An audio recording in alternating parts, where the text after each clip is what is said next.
Hello guys, welcome to my YouTube channel. It's been ages I posted a video, especially for a new YouTuber. Like, I am not Loretta. I'm telling myself now, I have to do better. Now the thing is, I can explain, guys. I was thinking, oh, let me bring out this content, that content. I'm trying to edit my vlog and and I find out that I am not actually getting anything done.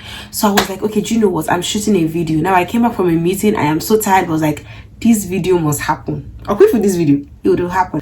Today's video is sponsored by Bullet Energy Drink and Pure Heaven. I already poured myself some, sis. Really so good. Anyways, without further ado, first of all, welcome my returning subscribers and welcome to my new subscribers. We are both new here. I'm new, you're new. I mean, there's really no difference. So anyways, let's get into the video.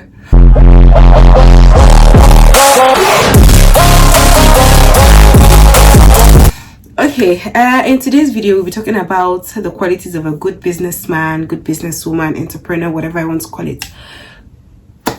These are the qualities that I would be telling you that I think a good business person should have. First of all is honesty.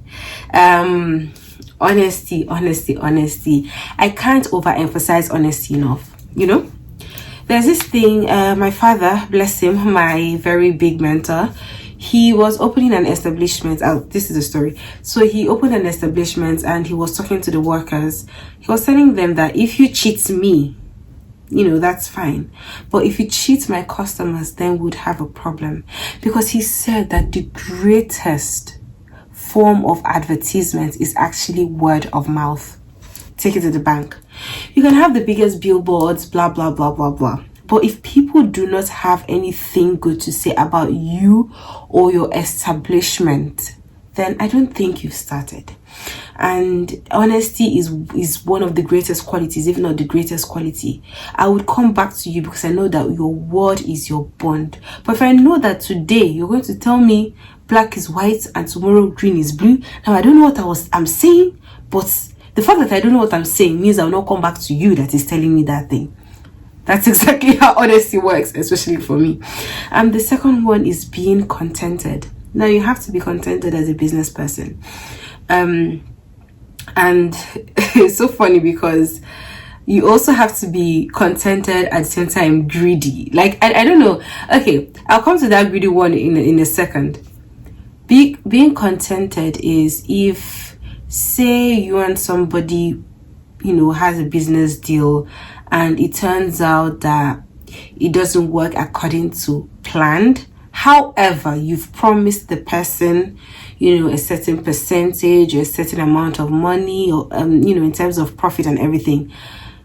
I am challenging you to give the person what you have promised, except is not if it's not your capacity. For example, you do a business and you be like, okay, the profit is 150 naira, or let's say, yeah, 150 naira, right?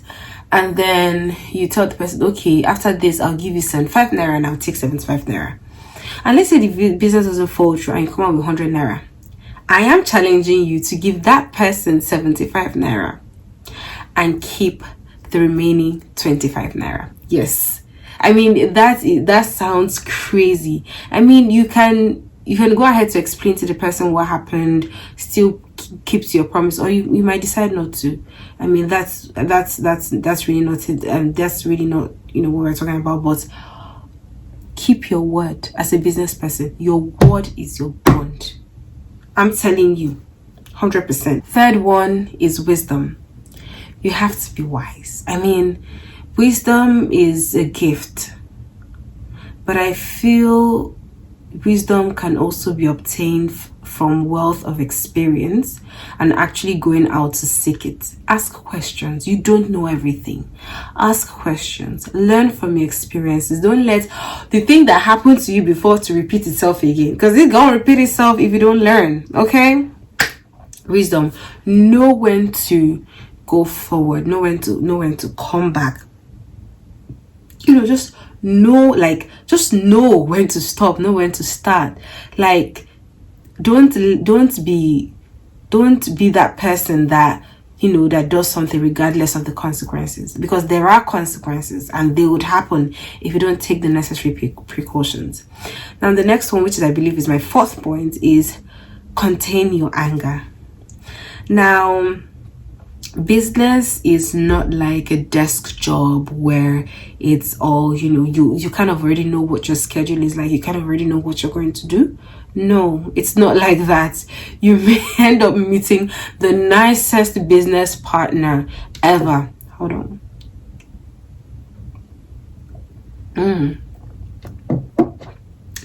And you may end up meeting, Jezebel's younger sister, or in some cases, older sister, or I don't know who to use now, Nebuchadnezzar's great grandfather.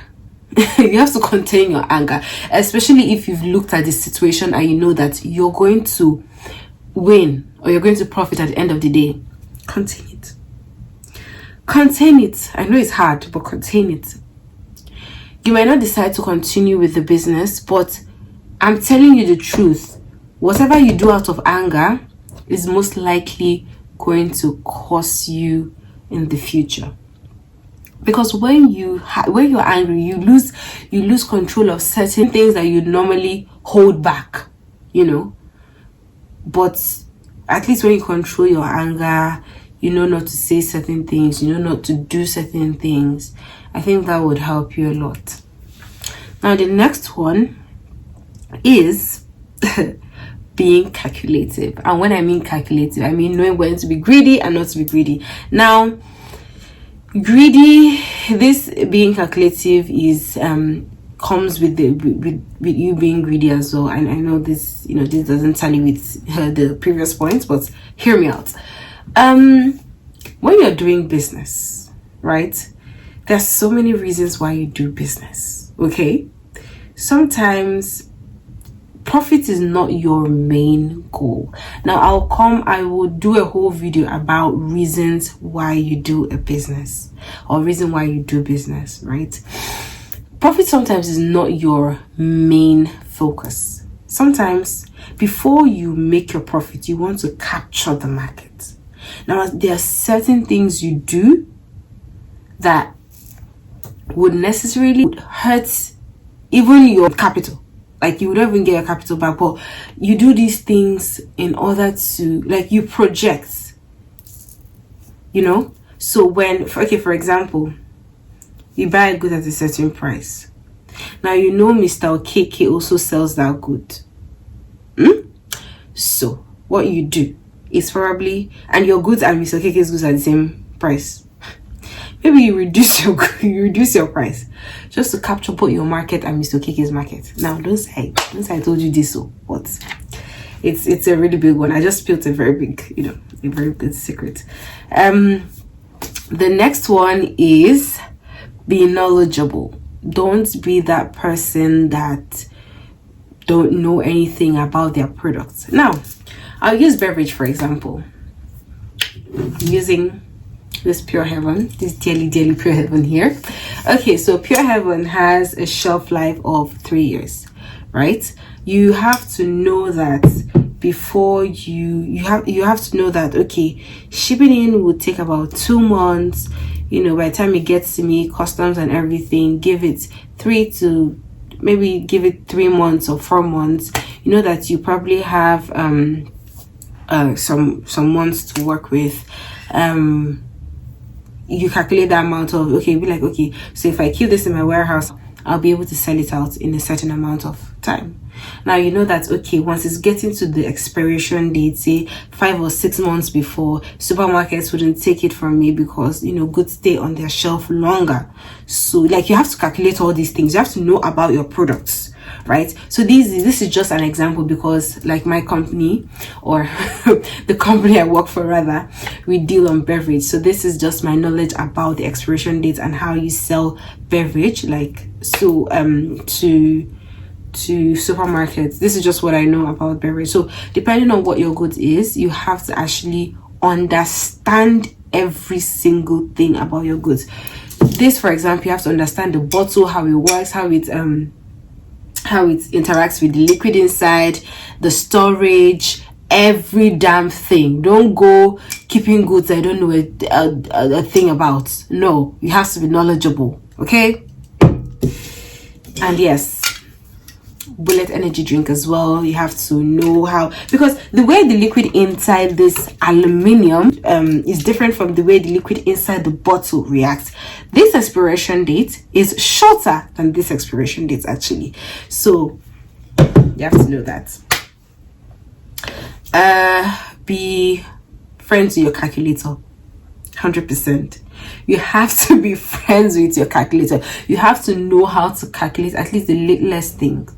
You have to, everything has to be calculation for you, because every figure you fail to calculate properly has a ripple effect on what you're going to end up with in the future, right? Account reconciliation, everything, no matter. Now, there's no one method to do it, but just make sure that the method you're using works for you and works for the type of your business, okay?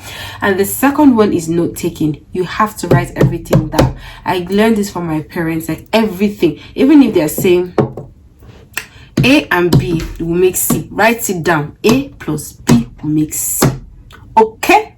You cannot not write it down. Always have a note. Okay, I will show you.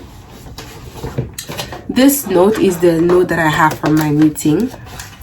It's dated and it has like minutes and everything. Like, I write everything down because in as much as some people's brains are computers, there are certain details that you'd miss along the line, so you always have to write things down so that Mr. Okafor won't tell you that you said A and you're doing B. No, you have everything on your notes, so you can always go back to it, put it up, and then make reference to it. And the next one is, I actually just realized that if you're doing a big business, you need to know how to use Excel. I know I'm still learning that one as well, especially like I know Excel, but I need to brush up my knowledge. But Excel is very, very good. Like, just have a little bit of knowledge about Excel, even if it's just to know how to add and subtract and the rest of them. Just know how to do that on Excel, okay? And then the second to the last is relate to your staff well.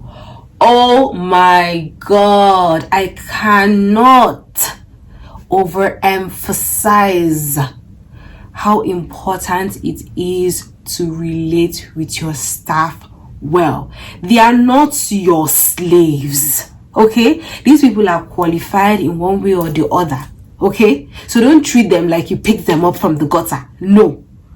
These people have lives, they have families, okay? So don't treat them, they paid school fees. So don't treat them like, they are some sort of... Now, if you have staff that behave badly, of course, by all means, reprimand them. If you need to lay them off, lay them off. But for the meantime, if they are with you, you have to treat them nice. You don't have to treat them like, like some sort of like...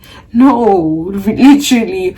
I saw something on Twitter. I saw it on Instagram, but they reposted it on Twitter, where like the head of one company treated his staff very poorly, and almost as if you leave his company, you will not have a career. That is very bad. Take it from me, bad. The last one is be prayerful. There are principalities and powers in this earth, my brother, my sister. You have to be prayerful. Pray to your God. If you like, be Muslim, be Islam. Islam is Muslim. Be Muslim, be Christian, be Hindu, be Buddhist. Whichever one you are, pray to your God. Because let me tell you something. The principalities and powers that are in this world, child, I'm preaching, but oh Lord, fam, you have to be prayerful. Like, you just have to, anytime you come into your office, my mom taught me this: before you sit on your seat, you have to sit down.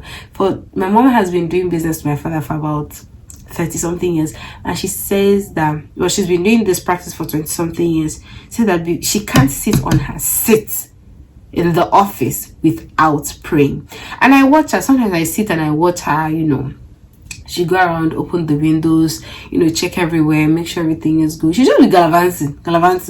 Auntie sit down, no. Auntie sit down, no. She just be gallivanting until she comes, like she's ready to sit. Then she stands close to her seat, prays, and then sit down. And oh my God, like the efficiency you have when you pray, even if you're having a bad day, but because you've invited God into your situation, I don't think your day will be as bad as hoped, right? Because God, is love. God is mighty. God is everything you can think about. Whew. I've come to the end of my video. Thank you so much for sticking with me. Make sure you watch, comment, subscribe, and I'll see you in the next one. Bye.